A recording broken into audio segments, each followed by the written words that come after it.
हो सकता है वो जो उम्मीद जताई जा रही है वो 80C के तहत छूट, वो क्या होती है देखिए।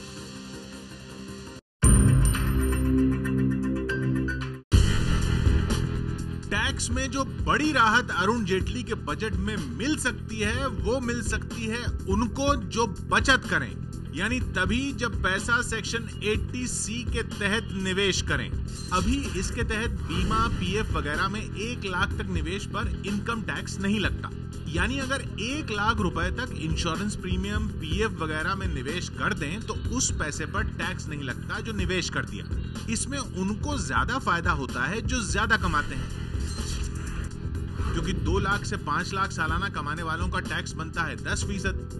वो अगर पूरा 1 लाख किसी तरह निवेश भी कर दें तब भी 1 लाख पर 10% बचता है, यानी 10,000। और 5 लाख रुपए से 10 लाख रुपए सालाना कमाने वाले जो 20% के इनकम टैक्स स्लैब में आते हैं, वो 1 लाख रुपए निवेश करते हैं तो उनके 20,000 रुपए बच जाते हैं। इसी तरह साल में 10 लाख से ज्यादा कमाने वाले अगर 80C के तहत 1 लाख रुपए इंश्योरेंस, पीएफ वगैरह में निवेश करते हैं तो उनके टैक्स के 30,000 रुपए बच जाते हैं, क्योंकि उनका टैक्स 30% पड़ता है। इस 1 लाख की लिमिट को जेटली बढ़ाकर 1.5 लाख या 2 लाख तक कर सकते हैं, यानी अभी से 1.5 गुना या दुगनी हो सकती है यह लिमिट। यानी अभी जिनका 10,000 टैक्स बचता है उनका 20,000 तक बच सकेगा। जो 20,000 बचाते हैं वो 40,000 बचाएंगे, और जो 30,000 बचाते हैं वो 60,000 तक टैक्स बचा सकेंगे। लेकिन फिर इन्वेस्टमेंट भी तो 1 लाख का डबल करना होगा, 2 लाख। जो 3-4 लाख साल में कमाता हो उसके लिए तो इसका खास मतलब नहीं, क्योंकि 3-4 लाख में से 2 लाख निवेश कर देगा तो खाएगा क्या।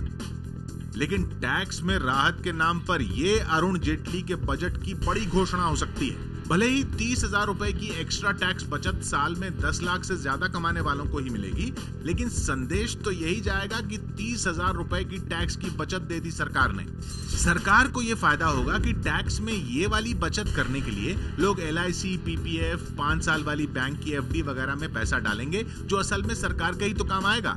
ये भी हो सकता है कि लिमिट बढ़ाने के साथ साथ ये भी तय कर दिया जाए कि एक्स्ट्रा टैक्स छूट तभी मिलेगी जब निवेश इंफ्रास्ट्रक्चर बॉन्ड में हो, क्योंकि इंफ्रास्ट्रक्चर बॉन्ड का पैसा तो सड़क, पुल, बंदरगाह वगैरह बनाने के ही काम आता है, तो जेटली जी को वहां पैसा जुटाने में आसानी हो जाएगी। लेकिन अगर 80C में निवेश करने की लिमिट 1 लाख से 2 लाख की जाती है तो आपका तो टैक्स बचेगा, लेकिन सरकार को करीब 30,000 करोड़ कम टैक्स मिलने का अनुमान है। 30,000 करोड़ की भरपाई करना शायद जेटली के लिए आसान न हो, इसलिए हो सकता है कि निवेश की सीमा को डबल न करके 1 से बढ़ाकर 1.5 लाख किया जाए, और उसमें भी तय हो कि 30,000 या 50,000 इंफ्रास्ट्रक्चर बॉन्ड में ही लगाने होंगे।